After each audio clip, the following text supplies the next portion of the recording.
Okay dear friends, how are you.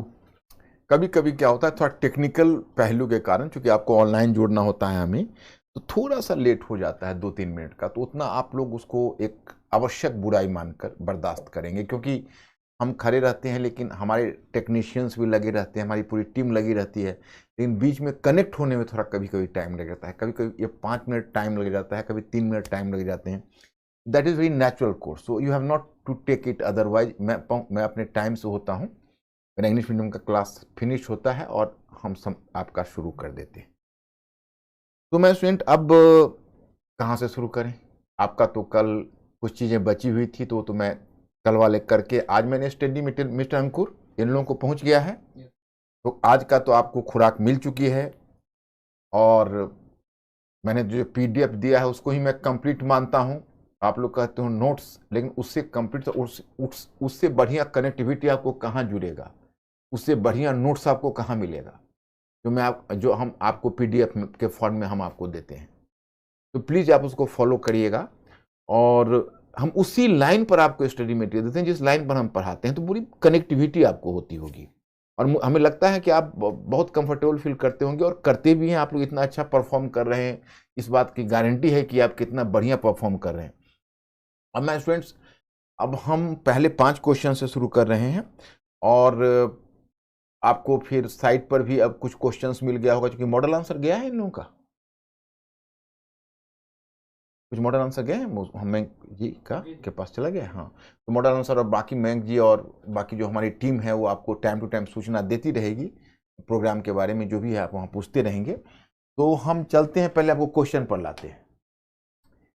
Congress के अंदर समाजवाद के लक्ष्य की प्राप्ति हेतु एक प्रभावी गुट के रूप में इंडिपेंडेंस ऑफ इंडिया लीग की स्थापना में निम्नलिखित में से कौन सा समूह शामिल है। ए जयप्रकाश नारायण जयप्रकाश तथा नरेंद्र देव, बी जवाहरलाल नेहरू तथा सुभाष, सी नरेंद्र देव तथा बाबा रामचंद्र, और डी मदन मोहन मालवीय एवं सुभाष चंद्र बोस। सोचिए।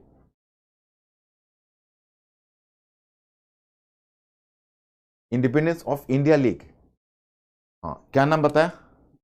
B Bombay, yes, good answer. Question number 2, योजना समिति का गठन निम्नलिखित में किस अधिवेशन में हुआ था। योजना समिति का गठन किस अधिवेशन में हुआ था। My student, be fast.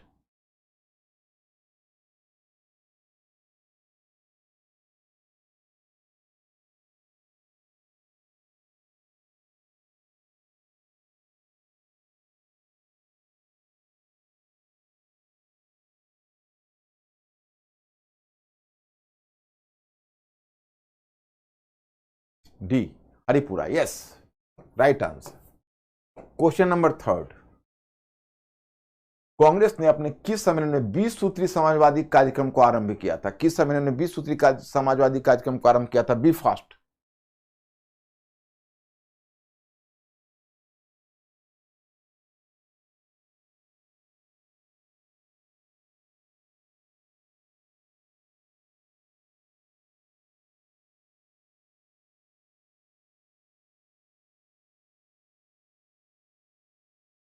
A, right, Karachi. 1939 में कांग्रेस मंत्रिमंडल ने 7 प्रांतों में त्यागपत्र दे दिया था, क्योंकि अभी मैंने त्यागपत्र आपको पढ़ाया नहीं, लेकिन मेरे पीडीएफ में आपने पढ़ा होगा। आप लोग खुद अपने स्तर से इसको ट्राई करिए, अभी मैं बताऊंगा। 1939 में कांग्रेस मंत्रिमंडल ने 7 प्रांतों में त्यागपत्र दे दिया था, क्योंकि एक कांग्रेस अन्य 4 प्रांतों में मंत्रिमंडल नहीं बना पाई थी। बी कांग्रेस के वाम पक्ष के उदय से मंत्रिमंडल का कार्य कर सकना असंभव हो गया था। सी उनके प्रांतों में बहुत अधिक सांप्रदायिक अशांति थी। डी उपरोक्त कथनों में से कोई भी सही नहीं है। B fast.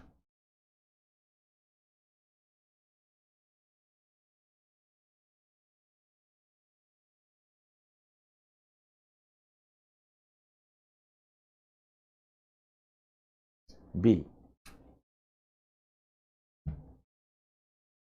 क्या, फिर देखो गौर से, गलत आंसर बता रहे हैं। मैं स्टूडेंट्स तो ऐसा करते नहीं थे, लगता अभी मैंने पढ़ाया नहीं इसलिए तो नहीं ऐसा हो गया। D is the correct answer, D for Delhi. मैं आपको बताऊंगा कि एक्चुअली इंडिया को बिना कांग्रेस से राय मशविरा किए या किसी महत्वपूर्ण भारतीय पार्टी से भारत से राय मशविरा किए बिना भारत को युद्धरत राष्ट्र घोषित कर दिया जाएगा सेकेंड वर्ल्ड वॉर में। मैं अभी आपको बताऊंगा। यही प्रेटेक्स्ट होगा कांग्रेस मिनिस्ट्री के रिजाइन करने का। निम्नलिखित में से कौन कांग्रेस समाजवादी दल का प्रमुख नेता था? एमएन रॉय, गणेश शंकर विद्यार्थी, पट्टम तानु पिल्ले, आचार्य नरेंद्र देव। इसमें आपको बताना है कांग्रेस समाजवादी दल का प्रमुख नेता कौन था। Be fast.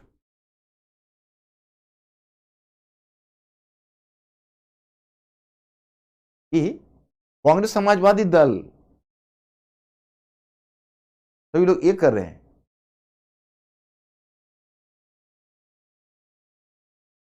फिर गौर से देखो,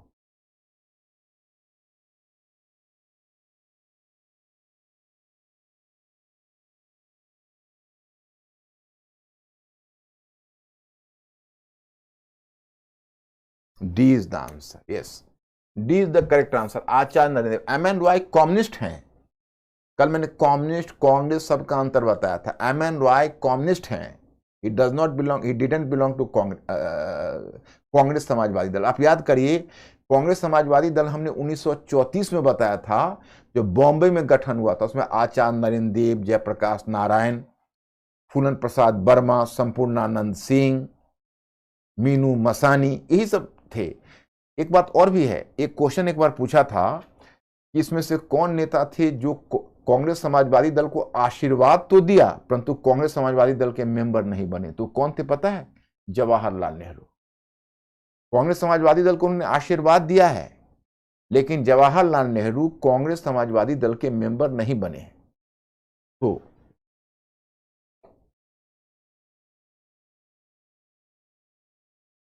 तो कल मैं आपको बता रहा था कहां तक हम लोग पहुंच गए थे। कल तो मैं जहां तक मुझे ध्यान है कि हाँ, कल तो हम लोग समाजवाद, वामपंथ, अंकुर ये सब समझ गए। समाजवाद वामपंथ की नहीं मेरे स्टूडेंट, इन लोगों को क्लियर होना चाहिए।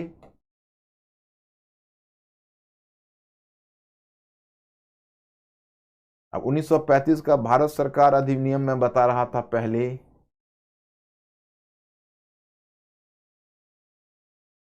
तो भारत सरकार अधिनियम तो कल मैं बता चुका था।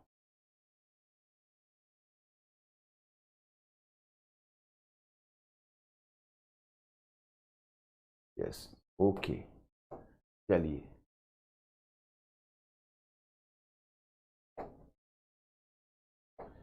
तो मैंने आपको बताया था, याद होगा, भारत शासन अधिनियम 1935, और कल मैंने यही डायग्राम में आपको समझाया था कि प्रांतीय स्वायत्तता पहली बार भारत सरकार अधिनियम 1935 में इंट्रोड्यूस किया गया। केंद्र में संघीय सरकार की व्यवस्था थी, लेकिन संघ के लिए कंडीशन दिया हुआ था कि कम से कम 50% भारतीय राज्यों की स्वीकृति चाहिए तो संघ अस्तित्व में आएगा। 50% भारतीय राज्यों ने स्वीकृति नहीं दी तो संघ अस्तित्व में नहीं आया। तो संघ आया ही नहीं, केंद्रीय स्तर पर भारतीयों की भागीदारी थी नहीं, विधानमंडल केवल रूस बनाता था, कोई उत्तरदायी सरकार नहीं थी। प्रांतों के स्तर पर उत्तरदायी सरकार रखी गई, लेकिन उसमें अनुच्छेद 93 की एक धारा डाल दिया गया, जो अभी उसको कहते हैं प्रीकर्सर टू आर्टिकल 356। अभी जो अनुच्छेद 356 है उसका पूर्वज थी वो अनुच्छेद 93।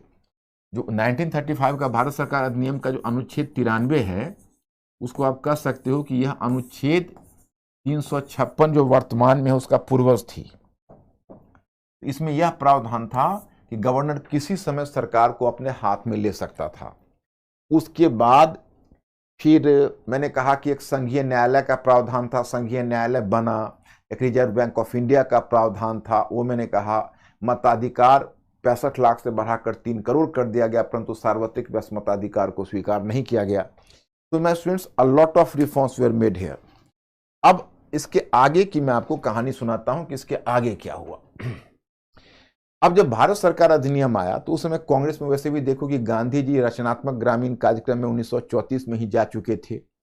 कांग्रेस में एक प्रकार की शिथिलता आ चुकी थी और कांग्रेस ऐसा सोच रही थी कि भाई अब तो कोई काम करने के लिए है नहीं। और इसमें खासकर वल्लभ भाई पटेल का मानना था कि देखिए अब संवैधानिकता का दरवाजा खुला रखना चाहिए।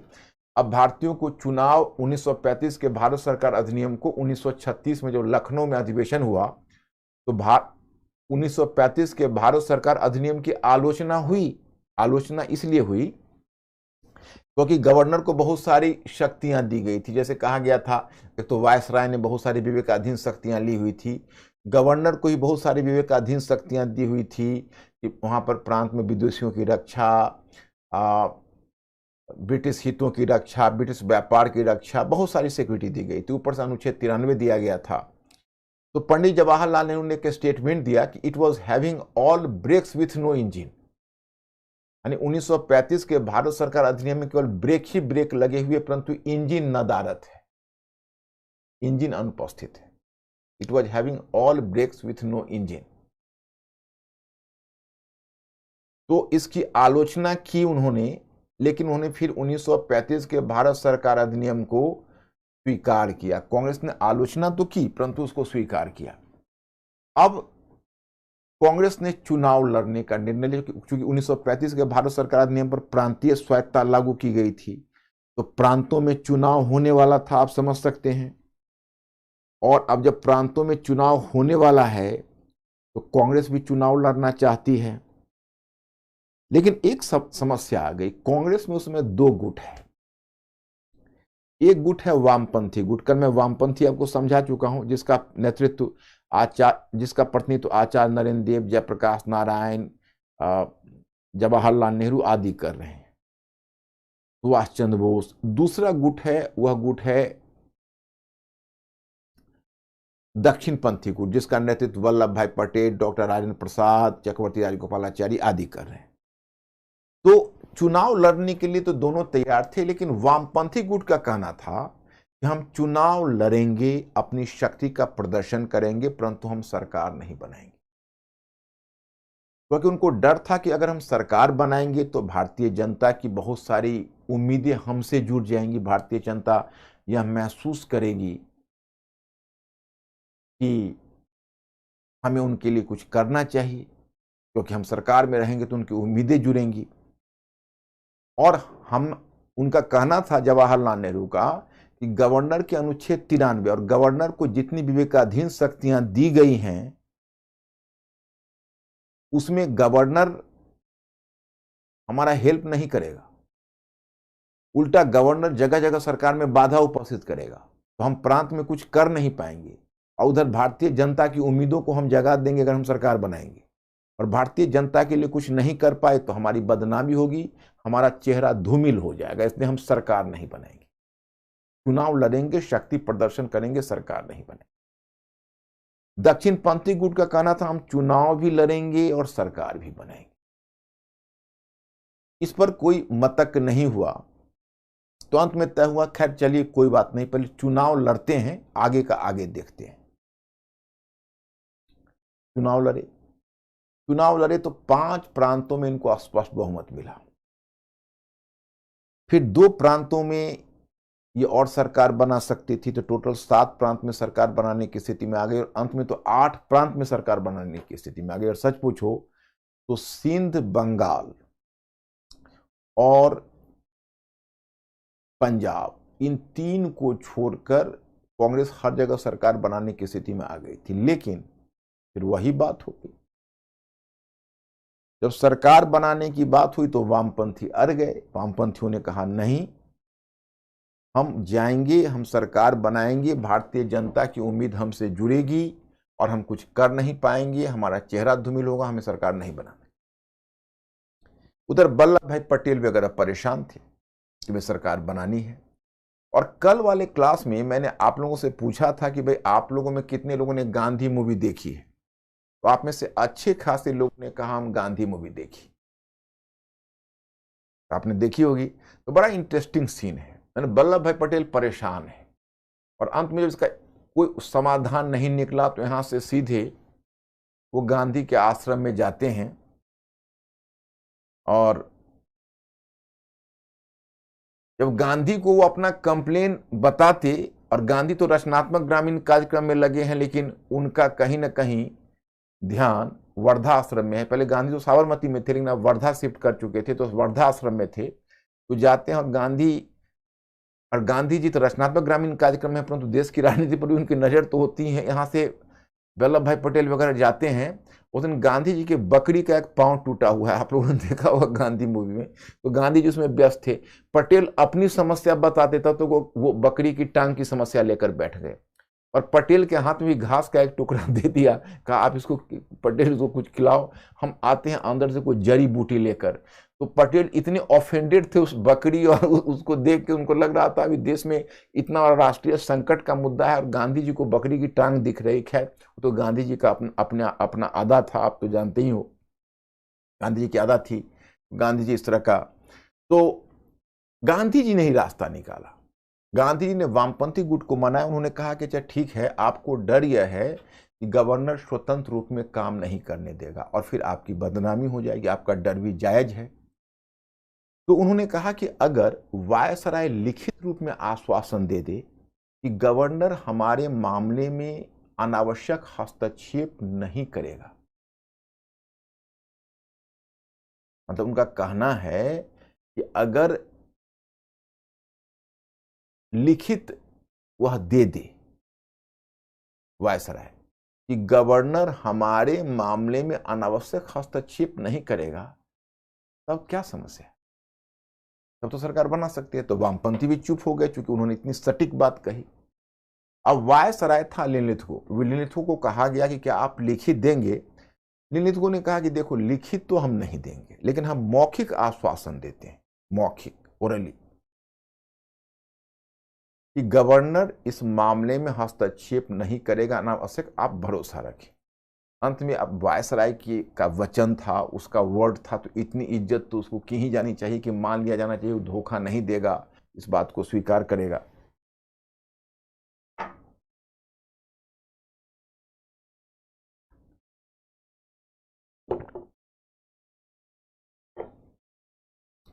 अंत में कांग्रेस ने पहले 5 प्रांतों में, फिर 7 प्रांतों में, फिर 8 प्रांतों में सरकारें बना ली। असम में भी सरकार बन गई।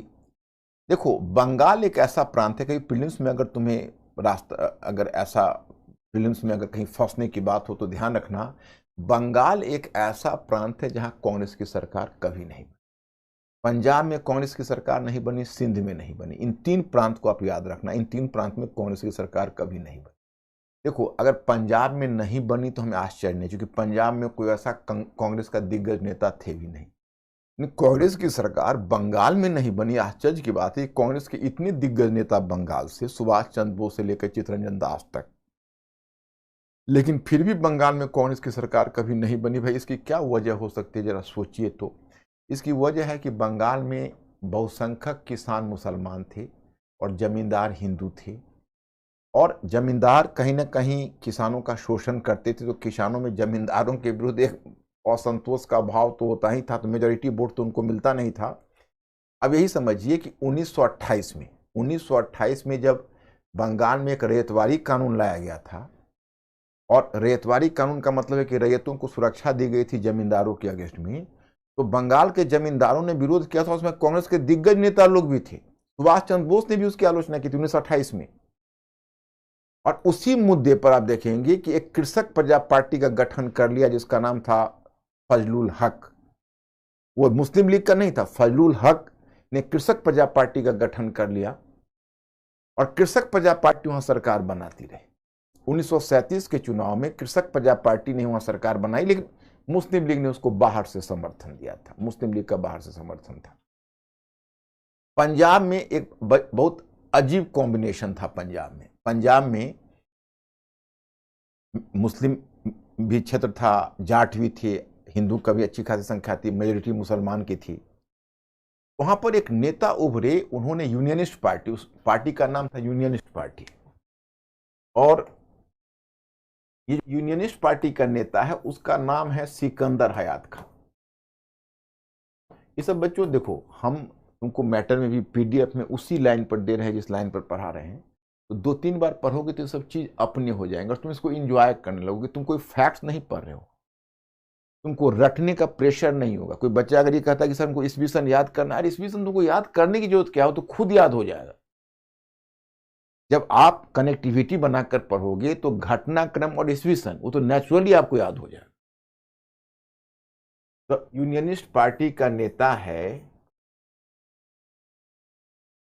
उस नेता का नाम है सिकंदर हयात खान।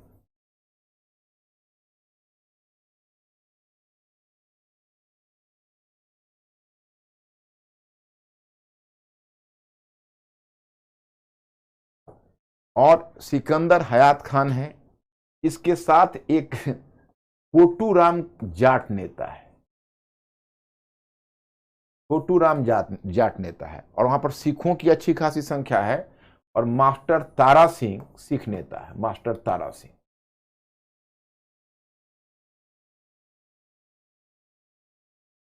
मास्टर तारा सिंह सिख नेता। अब देखो यहां कैसा कॉम्बिनेशन बना हुआ है, मुसलमान, सिख और हिंदू।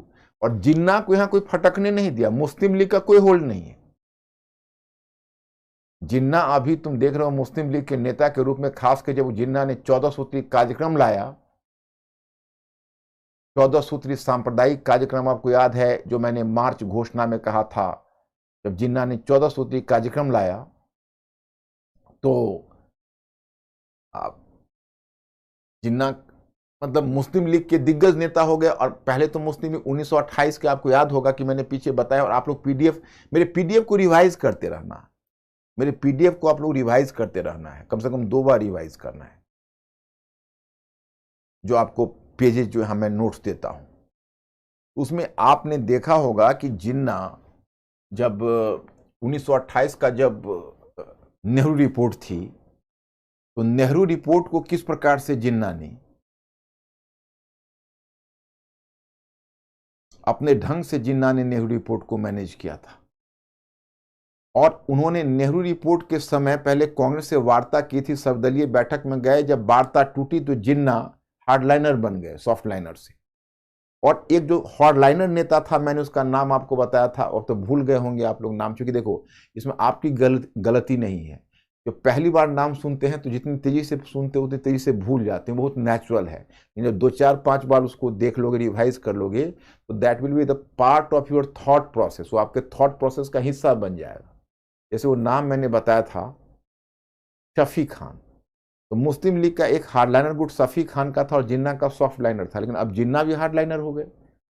मार्च 1929 में उन्होंने दिल्ली में दिल्ली घोषणा पत्र निकाला, 14 सूत्री सांप्रदायिक मांगे रखी, और सांप्रदायिक मांगे मुस्लिम लीग की सांप्रदायिक राजनीति का आधार बन गई। तो जिन्ना केंद्रीय नेता थे, लेकिन प्रांत में बैठे हुए थे बंगाल में फजलुल हक। तो बंगाल में फजलुल हक,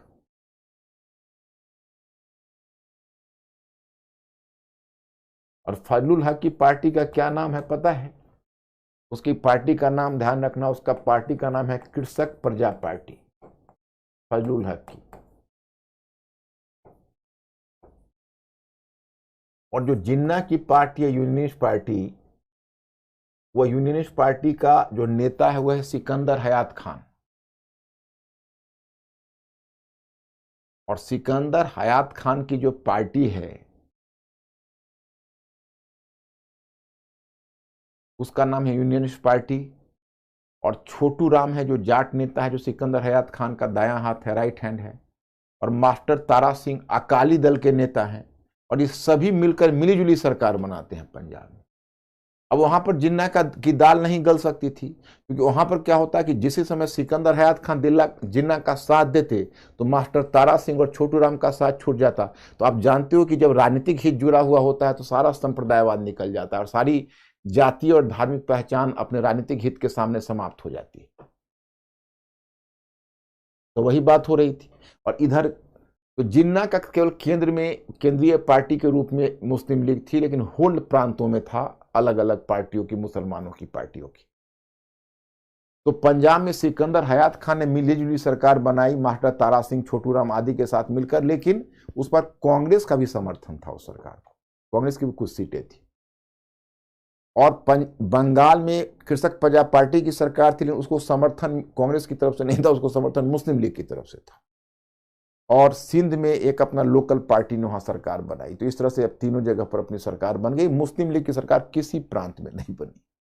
कांग्रेस की सरकार 8 प्रांतों, पहले 7 में फिर 8 में बन गई। अब आपने यहां पर पढ़ा होगा कांग्रेस के शासन के 28 महीने, मैंने तुम लोगों को बताया हुआ है कि कांग्रेस के सरकार के 28 महीने। अब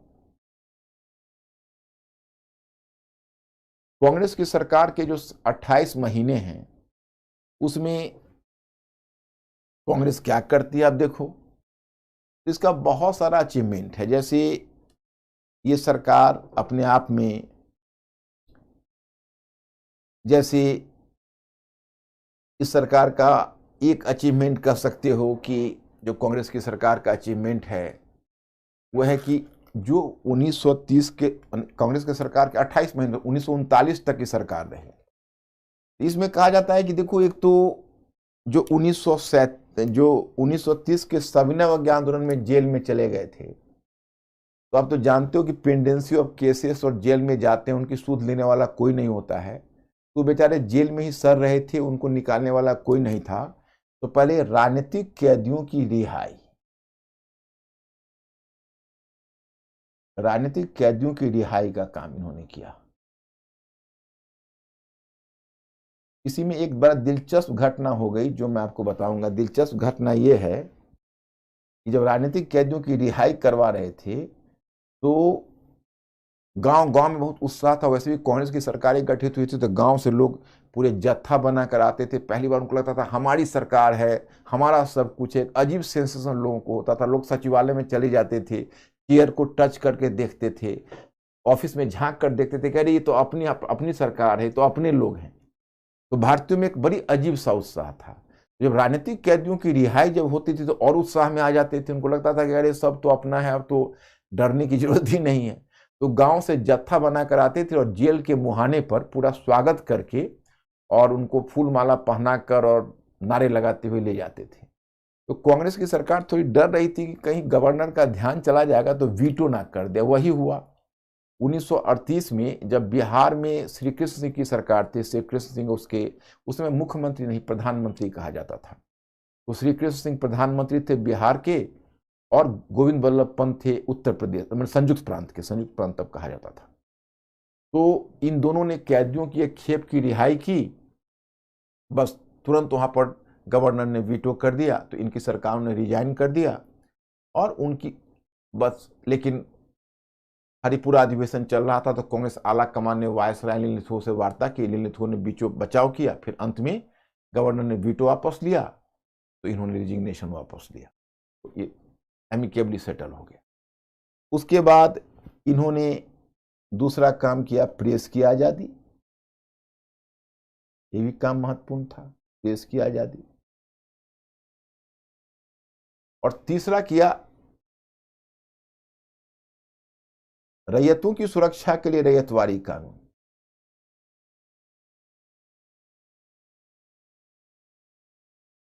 रैयतों की सुरक्षा के लिए रैयतवारी कानून।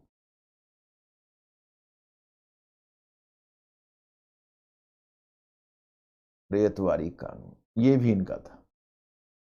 और चौथा, शिक्षा के विकास के लिए कदम उठा।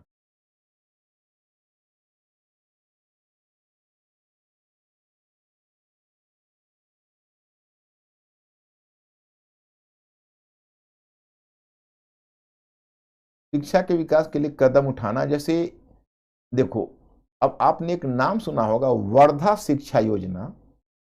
ये वर्धा शिक्षा योजना इसी समय लाई गई।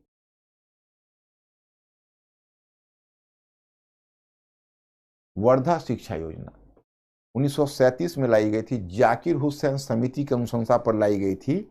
और वर्धा शिक्षा योजना गांधी जी के आदर्शों पर था। इसमें गांधी जी ने कहा था कि शिक्षा के साथ साथ लोगों को शारीरिक कार्यों का भी प्रशिक्षण दिया जाना चाहिए। तो वर्धा शिक्षा योजना गांधीवादी सिद्धांत पर था, लेकिन ये चल नहीं पाया क्योंकि उससे पहले सरकार गिर गई 1939 में, तो ये लागू नहीं हो पाई। लेकिन पूरी तैयारी हो चुकी थी इसकी। ये कांग्रेस गवर्नमेंट की ये उपलब्धियां हैं। गवर्नर की ओर से जो डर था, पहले कोई हस्तक्षेप नहीं हुआ खास, लेकिन मुस्लिम लीग ने बहुत ज्यादा हस्तक्षेप किया। मुस्लिम लीग ने सरकार को जगह जगह पर अरंगा लगाया, इसकी छवि खराब करने की कोशिश की, इन पर आरोप लगाया कि देखिए जो कांग्रेस की सरकारें हैं उसने गो हत्या पर पाबंदी जबरन लगाई है और देवनागरी लिपि को प्रोत्साहन दे रही है, फारसी लिपि को हतोत्साहित कर रही है, उसको डिस्करेज कर रही है। तो तरह तरह के आरोप इस सरकार पर लगाए और इनके अंतर्गत मुसलमानों को दबाया जा रहा है। जैसे एक पीरपुर रिपोर्ट आया, बनाई इन लोगों ने, मुस्लिम लीग ने। तो इस तरह से उन रिपोर्टों के आधार पर एक मोहम्मद अली ने sufferings of Muslims under Congress rule करके लिखा। मोहम्मद अली वही कांग्रेसी नेता थे जो शुरू में राष्ट्रवादी थे लेकिन अब बदल चुके थे। इस तरह से देखो कि इस पर तरह तरह के आरोप लगे, लेकिन कांग्रेस अपना कार्य करती रही। अंत में क्या हुआ कि 1 सितंबर 1939 की घटना है। 1 सितंबर 1939 को जर्मनी ने पोलैंड पर, यूरोप में जर्मनी ने पोलैंड पर हमला कर दिया। जर्मनी ने पोलैंड पर हमला किया तो 3 सितंबर को ब्रिटेन और फ्रांस ने जर्मनी के विरुद्ध युद्ध की घोषणा कर दी। इसी के साथ सेकेंड वर्ल्ड वॉर स्टार्ट हो गया। और 5 सितंबर को भारत के किसी भी राजनीतिक दल से विचार विमर्श किए बिना ब्रिटिश ने भारत को युद्धरत राष्ट्र घोषित कर दिया। उसके लिए एक टर्म आता है युद्धरत राष्ट्र या बेलिजेरेंट नेशन, इंग्लिश में उसको बेलिजेरेंट नेशन कहते हैं। तो भारत को युद्धरत राष्ट्र घोषित कर दिया। अब इसी पर कांग्रेस को झटका लगा। कांग्रेस का उसी समय देखो, गांधी जी को आप याद करिए, आपको लगा history repeats itself. Gandhi ji 1924 में गए थे, 1929 में आए थे, मैंने आपको पिछले क्लास में बताया था, 1920 के दशक में। अब गांधी जी 1937 में गए हैं और गांधी जी आएंगे 1939 में। 1939 में गांधी जी आ गए, 1934 में गए थे हरिजन उद्धार कार्यक्रम, 1939 में फिर कांग्रेस के मंच पर आ गए और गांधी जी ने कांग्रेस की तरफ से सरकार से बार्गेनिंग शुरू कर दी। गांधी जी ने साफ स्पष्ट कहा कि पिछली बार की गलती नहीं होगी। पिछली बार फर्स्ट वर्ल्ड वॉर में, प्रथम विश्व युद्ध में हमने आपको बिना शर्त समर्थन दिया था। परिणाम क्या हुआ? प्रथम विश्व युद्ध के बाद आपने हमें उपहार दिया ना, रॉलेट एक्ट का उपहार। आपने हमें उपहार में रॉलेट एक्ट जैसा काला कानून दिया था। इस बार नहीं, ना एक पाई ना एक भाई, ना तो एक पैसा दूंगा और ना एक सोल्जर दूंगा, तब तक जब तक आप हमारी शर्तों को पूरा नहीं करेंगे। हम आपको समर्थन देंगे इस बार, लेकिन 100% समर्थन देंगे। हमारी शर्त क्या होगी? तो आप केंद्र में एक उत्तरदायी सरकार बनाइए। उत्तरदायी सरकार का मतलब आप लोग समझते हो कि नहीं, मुझे जानना है। अंकुर, पूछो मेरे स्टूडेंट से कि केंद्र में उत्तरदायी सरकार बनाइए, यानी उत्तरदायी सरकार या रेस्पॉन्सिबल गवर्नमेंट जिसको कहते हैं, उसका मतलब हमारे स्टूडेंट लोग समझते हैं कि नहीं? और आइडिया लो इनसे।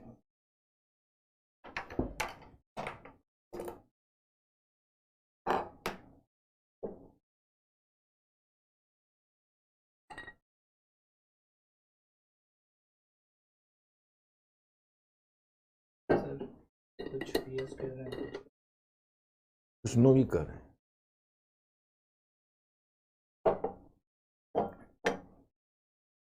देखो, उत्तरदायी सरकार का मतलब होता है, तुमने तो पॉलिटी भी पढ़ रहे हो, उत्तरदायी सरकार का मतलब होता है एक ऐसी सरकार जिसमें कार्यपालिका विधानमंडल के प्रति उत्तरदायी हो।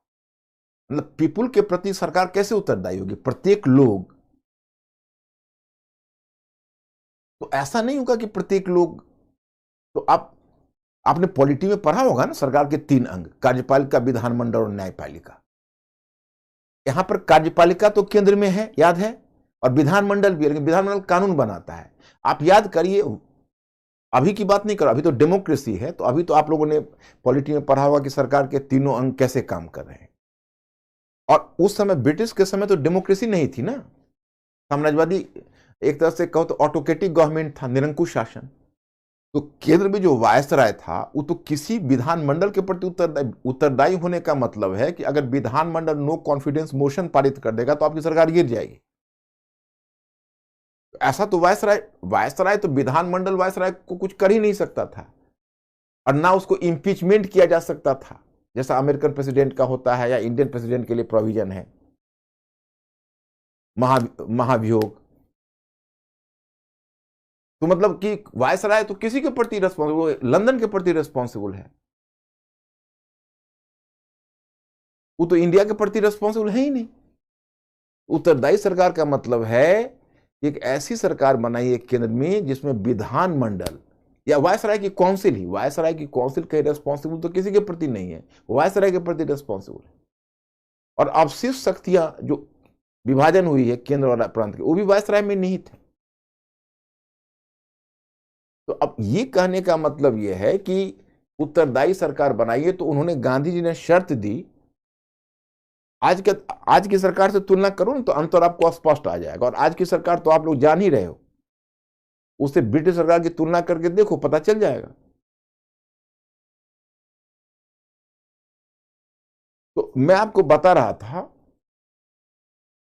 कि केंद्र में उत्तरदायी सरकार हो, एक शर्त उन्होंने दी। और दूसरी शर्त उन्होंने दी कि भारत की सुरक्षा भारत के हाथों में दीजिए, इंडिया खुद अपना डिफेंस करेगा। अगर आप इंडिया को, आप इंडिया का डिफेंस देंगे तभी इंडिया इस वॉर में शामिल होगा, नहीं तो नहीं होगा। और इसका जवाब हमें चाहिए। कांग्रेस ने एक घटना सितंबर में शुरू हुई, गांधी जी सितंबर से डिमांड शुरू किया, कांग्रेस ने अक्टूबर लास्ट तक इंतजार किया। जब सरकार ने इस पर कोई उत्तर नहीं दिया, कोई पॉजिटिव रिस्पॉन्स नहीं दिया, तो कांग्रेस के आला कमान ने आदेश दिया सरकारों को, कांग्रेस सरकारों को, कि आप त्यागपत्र दे दीजिए। और फिर कांग्रेस की सारी सरकारों ने त्यागपत्र दिए। हालांकि मैं एक बात बताऊं, शशि थरूर की book an era of darkness आई थी, तो शशि थरूर इसको कांग्रेस की भूल मानते हैं। वो कहते हैं कि कांग्रेस की सरकारों को त्यागपत्र नहीं देना चाहिए था, क्योंकि कांग्रेस की सरकार, आगे मैं बताऊंगा संप्रदायवाद में भी, और आगे का तुम टॉपिक जानोगे, कि चूंकि कांग्रेस की सरकारों ने त्यागपत्र दे दिया तो एक राजनीतिक खालीपन आ गया, और इस राजनीतिक खालीपन को भर दिया मुस्लिम लीग ने। मुस्लिम लीग को मौका मिल गया और वो वायसराय के निकट आ गई, और उसके आगे आके जिन्ना ने बहुत सारे रियायत ले लिए उससे, तो आगे बताऊंगा। तो कांग्रेस अगर सरकार में होती तो मुस्लिम लीग की दाल नहीं गलती। तो अब एक पर्सपेक्टिव है। अब तो जानते हो सोशल साइंस में जितना भी नॉलेज होता है वो महज एक पर्सपेक्टिव होता है। तो ये हो गया। तो इस तरह से कांग्रेस सरकार ने त्यागपत्र दे दिया। तो 1939 तक तो बच्चे पहुंच गए। अब इसमें राष्ट्रवाद के साथ एक जो टॉपिक, आपको दो धाराएं साथ साथ चलती है, और आपके दिमाग में इमेज बनना चाहिए। ये मत कहना कि इमेज नहीं बना है, इमेज बनना चाहिए, मस्ट है इमेज बनना। और वो है संप्रदायवाद की प्रगति। दो पॉइंट यहां दिए गए हैं, और ये दोनों आपको संप्रदायवाद की प्रगति बताते हैं। जैसे राष्ट्रवाद की प्रगति, संप्रदायवाद की प्रगति। तुम 1939 तक पहुंच गए हो बच्चे, अब बच गए मात्र तुमको कितने वर्ष? 9 वर्ष भारत के स्वतंत्रता और विभाजन। 1930 के दशक में जो समाजवादी और वामपंथी दलों का उद्भव हुआ, जो मैंने कल आपको बताया था, तो समाजवादी और वामपंथी दलों ने मुस्लिम लीग के जमींदारों को डरा दिया। देखो, मुस्लिम लीग में मध्य वर्ग के लोग कम थे और अधिकांश जागीरदार और जमींदार थे। जागीरदार जो भूमिधारी होता है उन्हीं को कहा जाता है। तो भूमिधारी लोग थे। तो जो जमींदार लोग थे उनके पास बड़ा लैंडेड प्रॉपर्टी थी, और बहुत सारे लोग ऐसे थे जो मुसलमान, जो गरीब थे। अरे, अशराफ मुसलमान अमीर थे और अजलाफ मुसलमान गरीब थे। तो उनको डर था कि समाजवाद की विचारधारा कहीं मुस्लिम समुदाय को भी प्रभावित न कर दे। पता चला कि अशराफ और अजलाफ के बीच विभाजन हो गया और हमारा आर्थिक आधार पर मुस्लिम संप्रदाय बंट जाएगा। उन्होंने सोचा कि आर्थिक आधार पर वह बटे, उससे पहले हम उसको सांप्रदायिक आधार पर बांट देते हैं। तो इन्होंने कोशिश यह की कि हम सांप्रदायिक आधार पर ऐसा विभाजित कर देते हैं कि आर्थिक आधार पर विभाजन का स्कोप ही नहीं रह जाए। इन्होंने सांप्रदायिक आधार पर उसको विभाजित कर, ताकि आर्थिक आधार पर विभाजन का स्कोप ना रह जाए। तो जानबूझ के संप्रदायवाद को प्रोत्साहन दिया। दूसरा है 1937 का चुनाव। देखो मैं स्टूडेंट्स, मैं 1937 का चुनाव में मुस्लिम लीग, 1937 के चुनाव पर मैं एक प्रश्न भी आपको डालूंगा आज, जो कल तुम लोग लिख के दिखाओगे। मतलब लिख के दिखाओगे, मतलब लिख के टेस्ट करोगे, मैं डिस्कस कर लूंगा तुमसे और विजुअलाइज कर लूंगा। मैं मानकर चलता हूं तुम लोग ब्रिलियंट हो गए हो, अब धीरे धीरे लिखना सीखोगे। जैसे ही जो 1937 का चुनाव है, उसमें मुस्लिम लीग का बहुत बुरा प्रदर्शन रहा। केंद्रीय विधानमंडल में जो आरक्षित मुस्लिम सीटें थी उस पर भी उसको कम वोट मिला,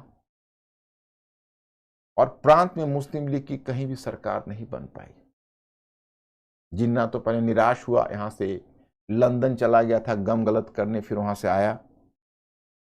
तो सवाल है कि भाई मुस्लिम लीग को इतना बड़ा झटका क्यों लगा। जिन्ना लंदन से लौटने के बाद आत्मनिरीक्षण किया, he did self introspection कि what is the reason behind that, तो he came to realize that कि Muslim League was not having any clear cut program और agenda to implement, कि मुस्लिम लीग के पास कोई एजेंडा, क्लियर कट प्रोग्राम नहीं था, कोई इशू नहीं था, मुद्दा नहीं था। बोले मुद्दा होना चाहिए। तो कहोगे 14 सूत्री कार्यक्रम तो मुद्दा था, वही तो दुर्भाग्य हुआ। मैंने यहाँ पर आपको दिया हुआ है, आप पढ़ने के क्रम में देखोगे 1932 में जो सांप्रदायिक पंचायत आया, जो रैमजे मैकडोनाल्ड ने जो दिया, वो सांप्रदायिक पंचायत में जिन्ना की लगभग सभी मांगे मान ली गई।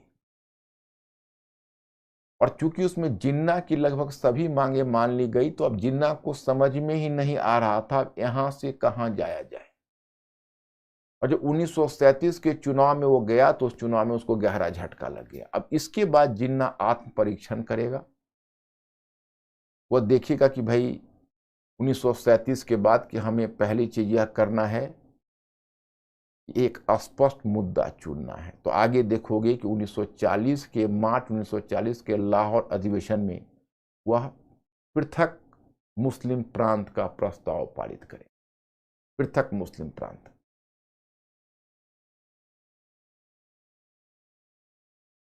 और मुस्लिम लीग के प्रांतीय समितियों का पुनर्गठन करेगा और मुस्लिम लीग की सदस्यता शुल्क को कम करेगा ताकि ज्यादा से ज्यादा सदस्य हो। मतलब जिन्ना को लग गया कि मुस्लिम लीग अभी कुलीनों की पार्टी बनी हुई है, कुलीन मुसलमानों की, इसको जनसामान्य मुसलमानों तक पहुंचाना होगा। और जनसामान्य मुसलमानों तक पहुंचाने के लिए उलेमाओं का भी समर्थन लेना होगा, काजियों का समर्थन लेना होगा, धर्म का प्रोपगंडा करना होगा। तो आप देखोगे आगे जब 1940 का प्रस्ताव पारित होगा तब मुस्लिम लीग के नेता उलेमा और काजी का समर्थन लेने लगेंगे, मस्जिदों में बैठक करने लगेंगे। बहुत सारे अभी खेल होने बाकी है। अब देखोगे इधर जो हिंदू संप्रदायवाद है वो भी संप्रदायवाद पर पल रहा था। मैं आपको बता दूं कि एक दुर्भाग्यजनक स्थिति क्या है, आप इसको समझिए। मेंटली अलर्ट तो हो गए, आप इसको समझिए। एक दुर्भाग्यजनक स्थिति यह है कि वीडी सावरकर, जो एक बड़े ही डेडिकेटेड क्रांतिकारी थे, वह अपने जीवन के सेकेंड हाफ में सांप्रदायिक बन गए। अब क्यों बने, उनका लाइफ भी बहुत कलरफुल है। अब उतना भी तो मैं नहीं जाऊंगा। मैंने आपको बताया था कि कैसे वो जहाज पर से जब लंदन से इंडिया लाए जा रहे थे, जहाज पर से भागने की कोशिश भी फ्रांस में की थी, फ्रांस के फिर पकड़े गए थे और उनको काले पानी की सजा मिली। और अंडमान निकोबार में उनको विशेष निरीक्षण और बहुत टॉर्चर करके रखा गया। वो टूट गए और 18 महीने के बाद ही उन्होंने माफीनामा, जिसको कहोगे मर्सी पिटीशन, वो मर्सी पिटीशन उन्हें देना शुरू कर दिया कि हाँ मैं अब, उन्हें टूट गए एक तरह से। और उसके बाद एक के बाद 6 मर्सी पिटीशन दिया। फिर बहुत समय तक रत्नागिरी में उनको नज़रबंद घर ला के रखा गया। हालांकि अंडमान से तो वो आ गए थे 2021 में, 10 वर्ष तो रहना ही पड़ा उनको, बहुत टूट गए। और वहाँ से आए, फिर यहाँ आए। तो कहते हैं उनके आलोचक कि उन्होंने वायसराय निलेथो को लिखित दिया था कि हम कोई भी ऐसा काम नहीं करेंगे जो साम्राज्य विरोधी होगा, और बल्कि हम साम्राज्य के पक्षधर के रूप में काम करेंगे, और हमारे होने से युवाओं का समर्थन ब्रिटिश को मिलता रहेगा, कहा जाता है।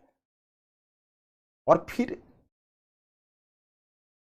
अगर उनका माफीनामे का मकसद, मर्सी पिटीशन का मकसद अवसरवादी कदम था, इस बहाने वो ब्रिटिश की पकड़ से मुक्त होकर फिर ब्रिटिश से लड़ना चाहते थे, तो कम से कम 1937 के बाद जब उनको रत्नागिरी के नजरबंद से निकाला गया, एक भी दृष्टांत ऐसा नहीं मिलता है जो राष्ट्रीय आंदोलन में शरीक हुए हों या ब्रिटिश के विरुद्ध कुछ बोला भी हो, कुछ किया भी हो। उसके बाद वो क्लियर कट सांप्रदायिक हो गए। 1937 में तुम देखोगे जब निकले रत्नागिरी से, तो वो बन गए हिंदू महासभा के अध्यक्ष।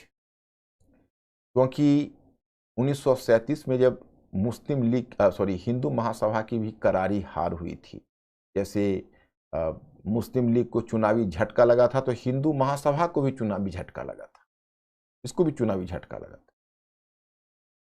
तो मदन मोहन मालवीय उस समय हिंदू महासभा के अध्यक्ष थे, तो उन्होंने अध्यक्ष के पद से त्यागपत्र दे दिया।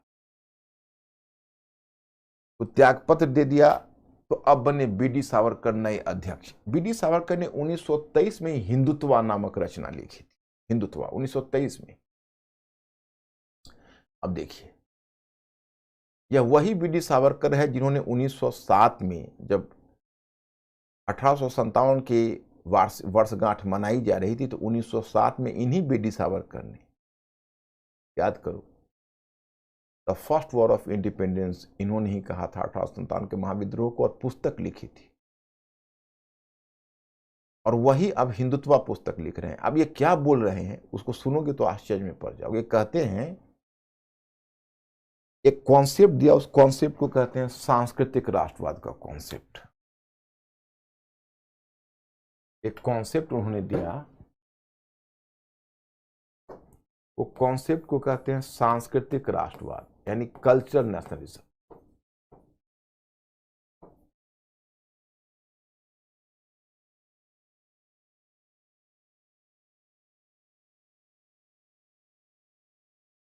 कल्चरल नेशनलिज्म का कॉन्सेप्ट है। इन्होंने कहा कि हम एक भौगोलिक क्षेत्र में होकर भी एक कल्चर के मेंबर नहीं हो सकते। हम एक भौगोलिक क्षेत्र में होकर भी एक संस्कृति के सदस्य नहीं हो सकते।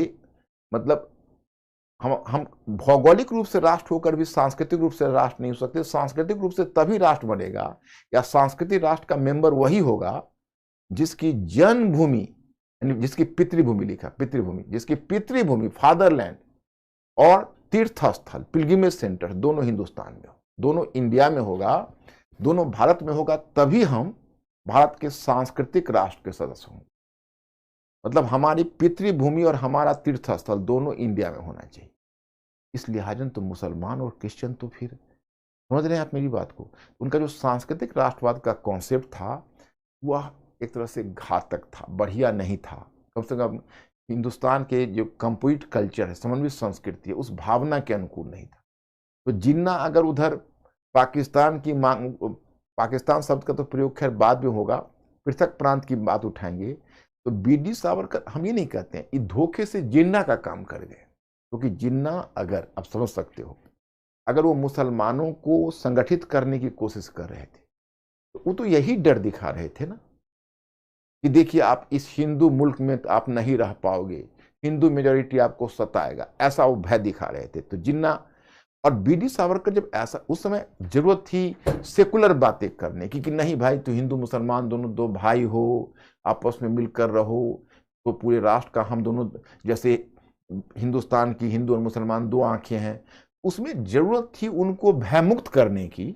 और उसमें जो सावरकर महोदय हैं, या फिर जैसे आरएसएस में पहले डॉक्टर बलिराम हेगड़ेवार उसके अध्यक्ष थे, 1938 में उसके अध्यक्ष बन गए एमएस गोलवलकर। तो एमएस गोलवलकर बने तो उनका भी हार्डलाइनर अप्रोच था।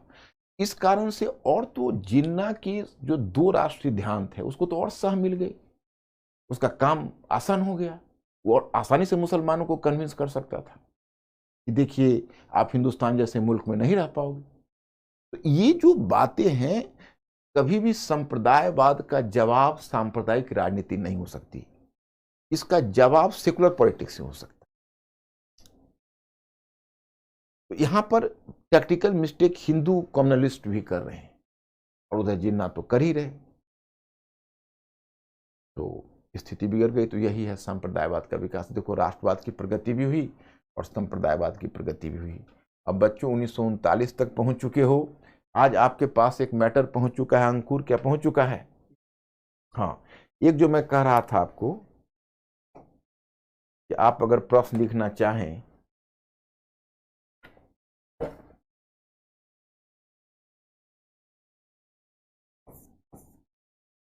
उन्नीस सौ सैंतीस के चुनाव ने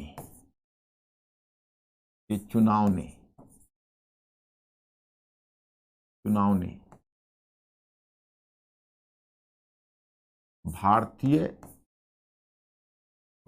राजनीति में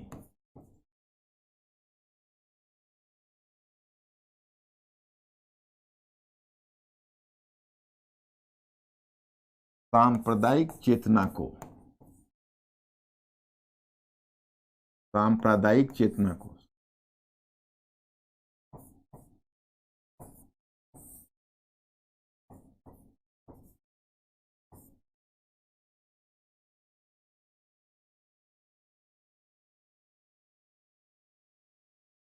को बल प्रदान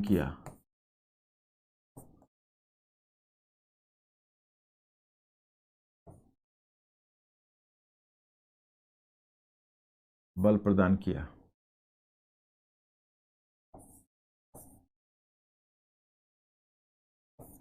परीक्षण कीजिए।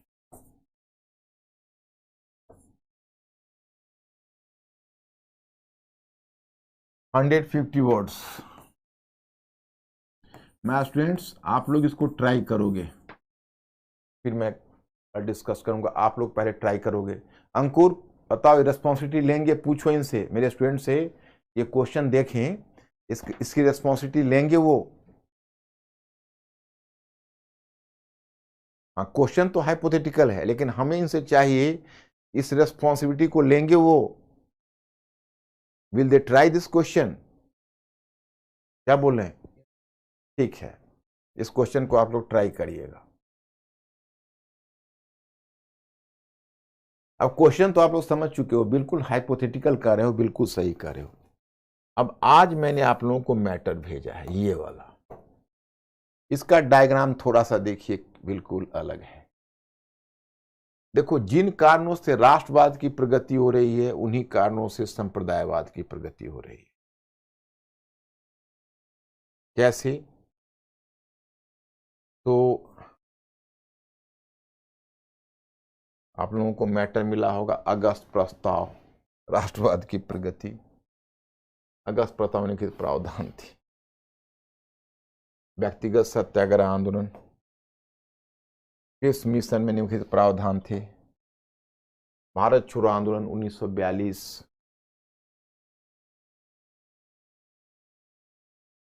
भारत छोड़ो आंदोलन का महत्व। भारत छोड़ो आंदोलन ने भारत की स्वतंत्रता के मुद्दे को प्राथमिकता की पहली सूची में ला दिया। ये आपका क्वेश्चन है। मॉडल वेवेल योजना, और यही वेवेल योजना पर यहां लास्ट करेगा। संप्रदायवाद की प्रगति, जिन्ना और ब्रिटिश के बीच सहमति और लाहौर प्रस्ताव। मुस्लिम संप्रदायवाद के क्षेत्र में वेवेल योजना की भूमिका। स्वतंत्रता की ओर, विभाजन की ओर। अब ये द्वितीय विश्व युद्ध के पश्चात, ये इसमें तुम टाइम पीरियड लिख लेना, 1945 से 47 युग के स्वतंत्रता की ओर। ये आपको लास्ट तक चला जाता है बच्चे।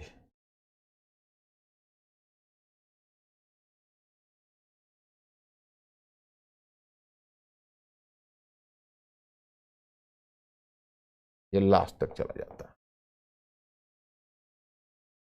तो मैं स्टूडेंट्स, इसमें बहुत सारा मैटर है, धीरे धीरे करना है।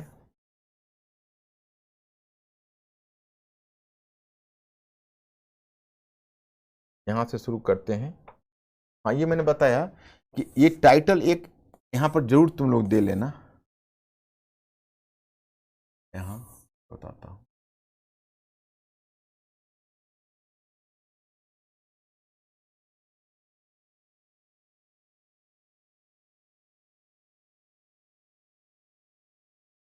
उन्नीस से 45 तक तो जाओगे, और 45 तक जाने के बाद जब यहाँ पहुँचना तुम, ये वाला मैटर ये देख लो यहाँ पर। यहाँ पर टाइटल 1945 से 47 जरूर लिख देना, क्योंकि 1945 तक वो है पीछे तक, और ये 1945 से 47 चला आता है। इसको जरूर ध्यान रखना।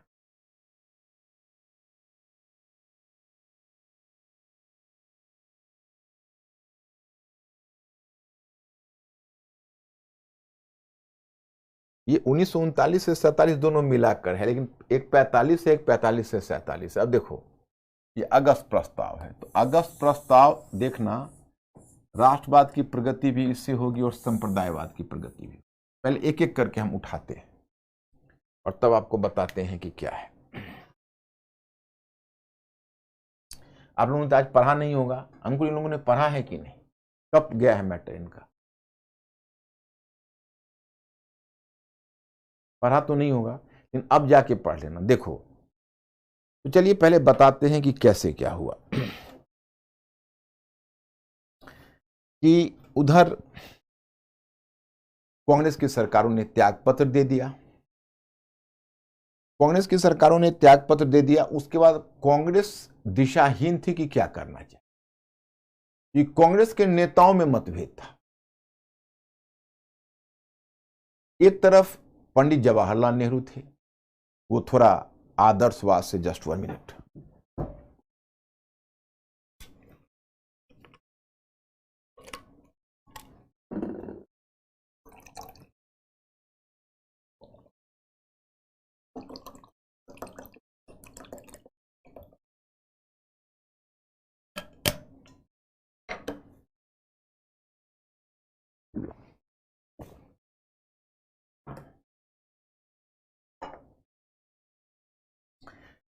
एक तरफ पंडित जवाहरलाल नेहरू थे, थोड़ा आदर्शवाद से ग्रस्त थे।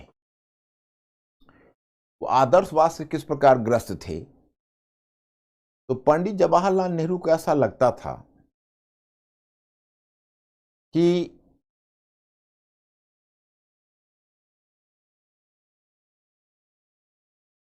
अभी ब्रिटिश के विरुद्ध भारत को कोई आंदोलन नहीं आरंभ करना चाहिए। क्योंकि मैं जब आपको विश्व इतिहास पढ़ाऊंगा तो मैं बताऊंगा कि उस समय यूरोप में प्रजातंत्र के लिए एक बड़ा संकट था। यूरोप में प्रजातंत्र के एक बड़े शत्रु के रूप में फांसीवाद का उद्भव हुआ था, और फांसीवादी नेता मुसोलिनी और नाजी पार्टी का नेता हिटलर भी बहुत बड़ा खतरा था डेमोक्रेसी के लिए।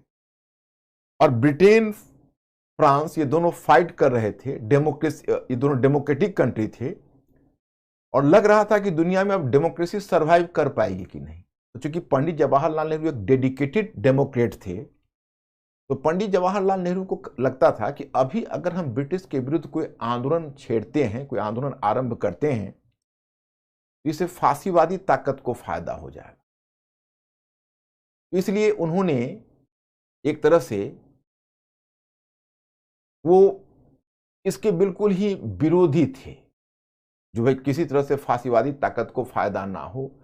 वो हैमलेटियन डायलेमा में थे और अकेले अकेले बुदबुदाते पाए जाते थे कि अगर अभी हम कोई आंदोलन आरंभ करें तो क्या फांसीवादी ताकत को हम मदद नहीं करेंगे। दूसरी तरफ समाजवादी और साम्यवादी थे, वो बिल्कुल, उनका कहना था लोहा गर्म है, फौरन चोट मारिए, ब्रिटिश विपत्ति में है, फायदा उठाइए, ब्रिटिश को भगाइए भारत से। इसमें समाजवादी भी थे, वामपंथी लोग, कम्युनिस्ट भी थे। शुरू में कम्युनिस्ट भी थे और बाद में कम्युनिस्ट भाग गए। ये कम्युनिस्ट इसलिए हट गए क्योंकि सोवियत रशिया वाला मुद्दा आ गया, मैं आगे बताऊंगा। तो लेकिन शुरू में कम्युनिस्ट और समाजवादी दोनों कह रहे थे कि लोहा गर्म है, चोट मारिए। सुभाष चंद्र बोस भी इसी पक्ष में थे कि बहुत उचित मौका है, अभी ब्रिटिश के विरुद्ध आंदोलन छेड़कर उसको भगाइए। तब सुभाष चंद्र बोस इंडिया में ही थे। कहा जाता है कि जब सुभाष चंद्र बोस को उनके सचिव ने, जब व्यक्तिगत सचिव ने जब सूचना दी थी कि सेकेंड वर्ल्ड वॉर शुरू हो गया, तो वो उत्साह में नाचने लगे थे, स्टार्टेड टू डांस। तो ये स्थिति थी। Just 1 minute. तो दो तरह के विचार थे। इनसे पृथक गांधी थे। ना तो नेहरू की तरह वो आदर्श से में ग्रसित थे, ना वो समाजवादी साम्यवादी की तरह आंदोलन के लिए उत्साहित थे। गांधी का सिर्फ ये कहना था कि भाई आके वार्ता तो करिए, कुछ डील तो करिए। हम कहां कह रहे हैं आपको समर्थन नहीं करेंगे, हम तो समर्थन करने के लिए तैयार हैं, लेकिन आप हमारी शर्त का तो पालन करिए। आप तो कुछ रेस्पॉन्स ले ही नहीं रहे हो। तो पिछली बार की तरह हम अनकंडीशनल सपोर्ट तो नहीं करेंगे, बिना शर्त समर्थन नहीं करेंगे, जो फर्स्ट वर्ल्ड वॉर के टाइम में किया था। आप हमारी शर्त को मानिए, हम आपके साथ हाथ मिलाने के लिए तैयार हैं। ये गांधी जी का कहना। यही 3 स्थितियां हैं, आप समझ गए होंगे। Mister Ankur, is there any question? बच्चे थोड़ा धैर्य रखना पड़ेगा। तुम लोग पहले तय करो कि अब जल्द ही मॉडर्न हिस्ट्री समाप्त होगा, उसके बाद तुम लोग क्या पढ़ोगे, वर्ल्ड हिस्ट्री पढ़ोगे या एंशिएंट मिडिवल पढ़ोगे। अगर ज्यादा ज्ञान पाना चाहते हो तो पहले वर्ल्ड हिस्ट्री पढ़ लो, तब एंशिएंट मेडिवल पढ़ाएंगे, एंशिएंट मेडिवल और कल्चर तीनों। और अगर कहोगे एंशिएंट मेडिवल कल्चर स्टार्ट करेंगे तो वर्ल्ड हिस्ट्री के लिए फिर इंतजार करना पड़ेगा, जब वो समाप्त करूंगा तब वर्ल्ड हिस्ट्री पढ़ाऊंगा। तो तुम ही लोग तय करोगे क्या विचार बन रहा है इन लोगों का। वैसे अंकुर, पहले इन लोगों से विचार ले लूं, फिर मैं मैनेजमेंट से तब डिस्कस करूंगा। पास तो है अंकुर, कुछ देख पा रहे हो क्या करें। वर्ल्ड हिस्ट्री, हाँ। तो बच्चे वर्ल्ड हिस्ट्री में तुमको फांसीवाद में ढंग से समझा पाऊंगा, अभी 1 मिनट में फांसीवाद नहीं समझा सकता। कुल मिलाकर उग्र राष्ट्रवाद मान लो, उग्र और आक्रामक राष्ट्रवाद, फिलहाल इतना से काम चला लो। क्या बोल रहे हैं सब, वर्ल्ड हिस्ट्री बोल रहे हैं, वर्ल्ड हिस्ट्री, ओके। तो जो उग्र राष्ट्रवाद है, अभी फिलहाल फांसीवाद का अर्थ उग्र राष्ट्रवाद निकाल लो, और फिर आगे मैं तुम्हें फांसीवाद वर्ल्ड हिस्ट्री में ढंग से समझाऊंगा। और कोई अंकुर? बच्चा लोग अभी इसी में व्यस्त हैं दिखाने में, क्या देख पा रहे हो? ठीक है, मैं मैनेजमेंट से बात कर लूंगा और हम कोशिश करेंगे बच्चे, ये तो आप लोगों की पसंद पर है, जो आप लोगों की चाहत होगी वही किया जाएगा। हम तो आपके लिए बेहतर से बेहतर काम करना चाहते हैं, जो आपकी इच्छा होगी वो पूरी होगी।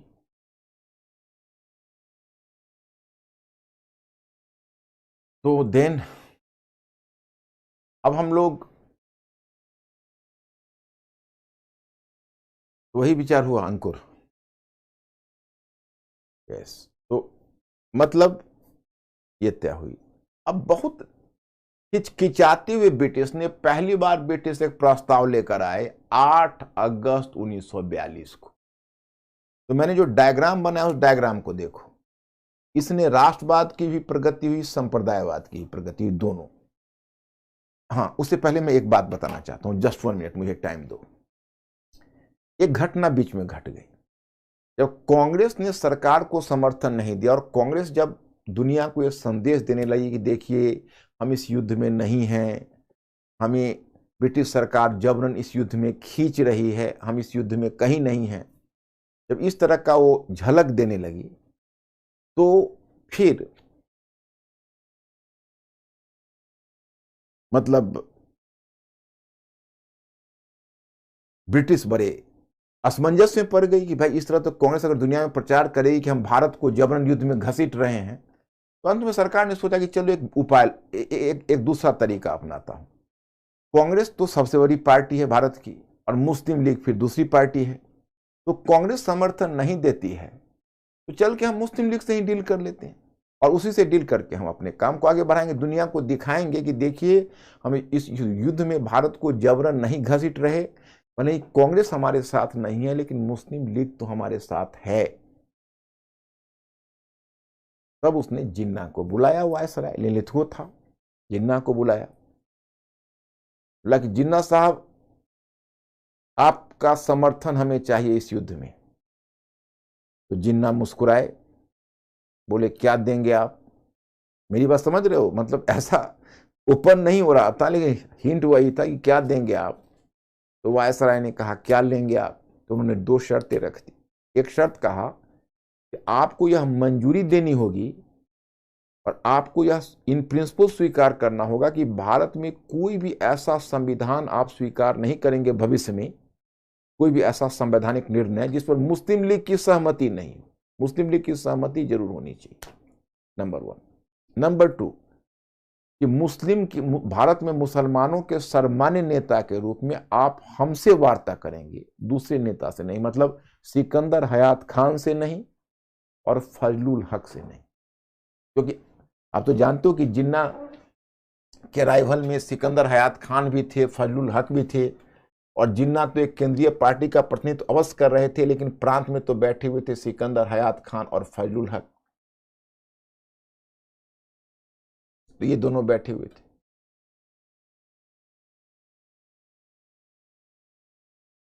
तो इन्होंने सिकंदर हयात खान और फजलुल हक से वार्ता शुरू की, सॉरी, इन्होंने शर्त रख दी कि आप सिकंदर हयात खान और फजलुल हक से वार्ता नहीं करेंगे, जो भी वार्ता करेंगे आप हमसे करेंगे। लिनलिथगो ने कहा डन, दोनों शर्तें आपकी पूरी हुई, आइए आप हमारे साथ। और मुस्लिम लीग ने समर्थन दे दिया सरकार को सेकेंड वर्ल्ड वॉर। अब यहां से शुरू होता है 8 अगस्त 1940 को लिनलिथगो ने एक प्रस्ताव लाया, जिसके लिए टर्म आता है लिनलिथगो प्रस्ताव या अगस्त प्रस्ताव, दो नाम है। उन प्रस्ताव को देखिए। उस प्रस्ताव में यह था कि युद्ध के पश्चात भारत को एक संविधान सभा का में एक संविधान बनाने का अधिकार मिलेगा, जो विशुद्ध रूप में भारतीयों के द्वारा होगा। मतलब विशुद्ध रूप में नहीं, सॉरी गलत बोल गए। मतलब युद्ध के पश्चात भारतीयों को एक संविधान बनाने का अधिकार मिलेगा, और वह संविधान मूलतः, विशुद्ध नहीं, मूलतः भारतीयों के द्वारा निर्मित होगा। मूलतः मतलब उसमें हमारा भी रहेगा से, लेकिन मूलतः भारतीयों के द्वारा। दूसरा कि वायसराय की परिषद में कुछ भारतीय सदस्यों को लिया जाए। और तीसरा, एक युद्ध सलाहकार परिषद बनाई जाएगी, और ब्रिटिश इस युद्ध का संचालन उस युद्ध सलाहकार परिषद के परामर्श से करेगी, और युद्ध सलाहकार परिषद भारतीयों के द्वारा बनाई। ये तीन मतलब कंसेशन उसने घोषित किया। ये तो हुआ राष्ट्रवाद की प्रगति। चाहे इतना तो माना कि भाई मूलतः भारतीयों के द्वारा एक संविधान सभा गठन होगा और मूलतः संविधान भारतीय बनाएंगे। ये कम से कम हुआ कि चलो वायसराय की परिषद में कुछ भारतीय सदस्यों को और भी लेंगे। फिर इसने यह भी कहा कि ठीक है एक युद्ध सलाहकार परिषद बनाएंगे। कांग्रेस पर लेकिन इस बात से सेटिस्फाई नहीं। कांग्रेस का कहना था कि नहीं नहीं, वो सब कुछ नहीं होगा, पूरी तरह से सुरक्षा आप भारत के आप हमारे हाथ में दीजिए, और केंद्र में उत्तरदायी सरकार जैसी कोई चीज की बात करिए, तभी कोई आगे बात बनेगी। सबसे बढ़कर जैसे राष्ट्रवाद की प्रगति हुई, तो देखो इसी एरो को हम संप्रदायवाद में डाल। अब आ जाओ लिनलिथगो प्रस्ताव में संप्रदायवाद को कैसे प्रोत्साहन। जिन्ना ने तो पहले ही शर्त ले ली थी, याद होगा। जिन्ना ने शर्त यह रख ली थी कि भाई भारत में कोई भी संविधान ऐसा मंजूर नहीं होगा जिस पर मुस्लिम लीग की सहमति नहीं। अब वक्त आ गया, कोई भी संविधान ऐसा मंजूर नहीं होगा जिस पर मुस्लिम लीग की सहमति नहीं हो।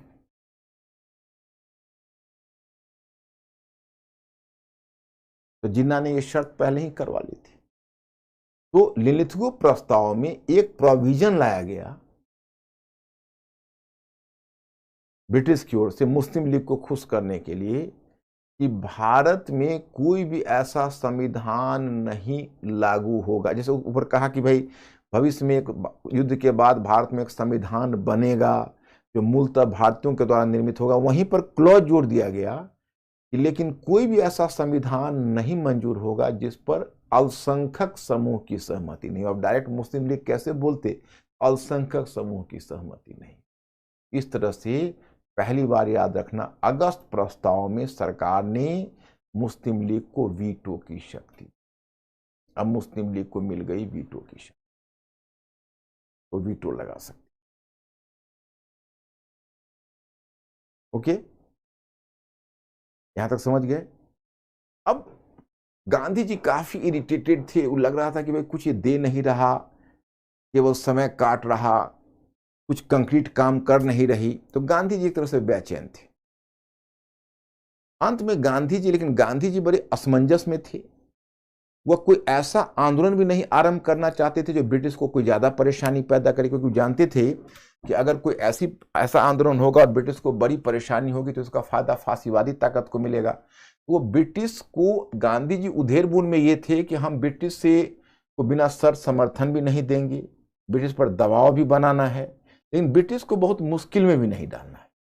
इसलिए पहले उन्होंने अक्टूबर में, अगस्त प्रस्ताव के बाद जब निराश हुए तो अक्टूबर में उन्होंने एक व्यक्तिगत सत्याग्रह आंदोलन आरंभ किया। व्यक्तिगत सत्याग्रह आंदोलन में कुछ नहीं था, कुछ सत्याग्रही इकट्ठे होते और मतलब वो सत्याग्रह पर बैठ जाते, अनशन पर बैठ जाते, और फिर अनशन पर बैठने से पहले खड़े होकर युद्ध विरोधी भाषण देते कि ये दुनिया वालों, ये युद्ध में हमें जबरन घसीट रहे हैं, हम इनके साथ नहीं, और फिर अनशन पर बैठ जाते, उधर से पुलिस की लॉरी आती, उसको गिरफ्तार करके लेके चली जाती। शांतिपूर्ण तरीके से था।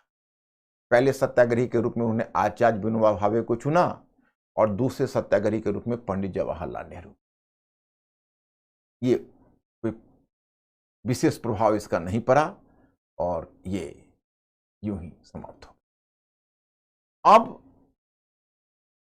1942 में मार्च में, क्योंकि उधर क्या हुआ कि 7 दिसंबर 1941 को जापान ने गलती कर दी और मित्र राष्ट्र ब्रिटेन को एक फायदा पहुंचा दिया। उसने अमेरिकन क्षेत्र पर्ल हार्बर पर अटैक कर दिया।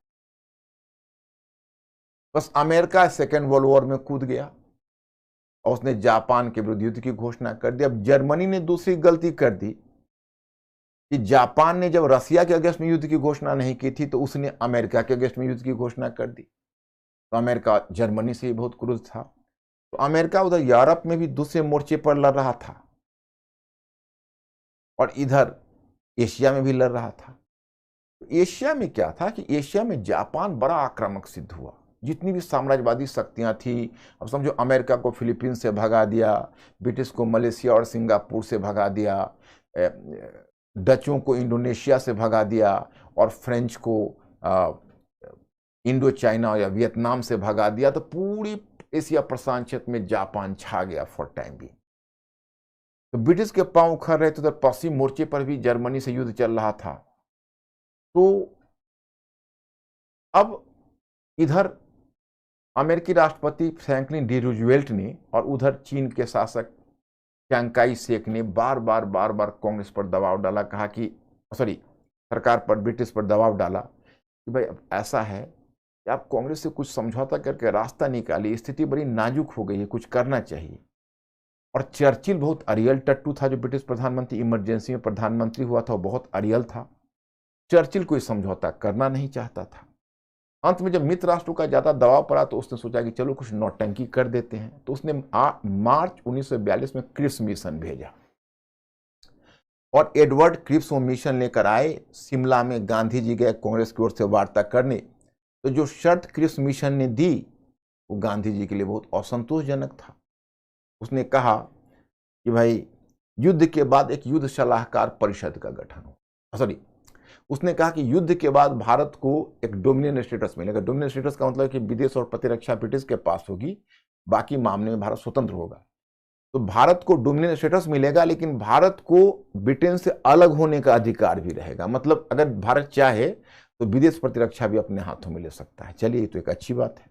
दूसरा, युद्ध के बाद भारत में एक संविधान सभा गठित होगा, जो पूरी तरह भारतीयों के पक्ष में होगा, पूरी तरह भारतीयों के द्वारा होगा।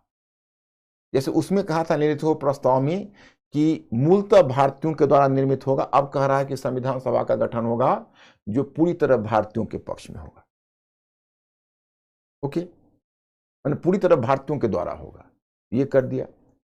लेकिन भारत की सुरक्षा पर तात्कालिक भारत की सुरक्षा उसने कांग्रेस को देने के लिए या भारत को देने के लिए तैयार नहीं हुआ। और एक तुम देखोगे इससे संप्रदायवाद को प्रोत्साहन मिला है क्रिप्स मिशन से। संप्रदायवाद को कैसे? इसमें एक लोकल ऑप्शन दे दिया। लोकल ऑप्शन में था कि जो प्रांत अगर उस संविधान सभा जो बनेगी उससे अगर बाहर रहना चाहे कोई प्रांत, तो उसको अपना पृथक संविधान सभा बनाने का अधिकार हो। तो इससे संप्रदायवाद को भी प्रोत्साहन मिल गया। गांधी जी काफी उब गए थे। गांधी जी ने कहा क्रिप्स को, एडवर्ड क्रिप्स को, कि आप हमें पोस्ट डेटेड चेक दे रहे हैं। किसी पत्रकार ने जोड़ दिया on a failing bank. Post dated cheque का मतलब है कि सब कह रहे हैं युद्ध के बाद होगा, युद्ध के बाद ये दूंगा, युद्ध के बाद वो दूंगा। तो आप युद्ध के बाद स्वयं रहोगे तभी ना। युद्ध के बाद जब आप स्वयं ही नहीं रहोगे तो क्या दोगे किसको? तो ये वार्ता टूट गई अंत में। क्रिप्स मिशन आज यही रहने देता हूं, आप लोग पढ़ के आना। अब कल आगे बढ़ाते हैं, देखते हैं कल कहां तक पहुंचते हैं।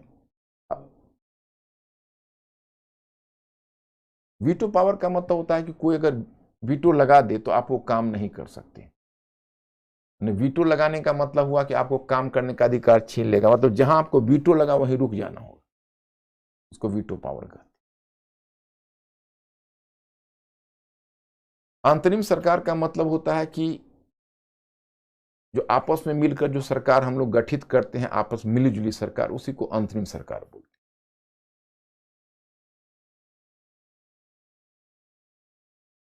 संधि तो दो देशों में दो मित्र है मिलकर संधि कर दो, समझौता, और अधिवेशन का मतलब है कॉन्फ्रेंस। ये दोनों अलग अलग चीज है, इन दोनों में क्या समानता है। ओके, तो मैं स्टूडेंट्स अब I am stopping here, I will see you tomorrow. आप लोग पढ़ के आना। Okay, thank you.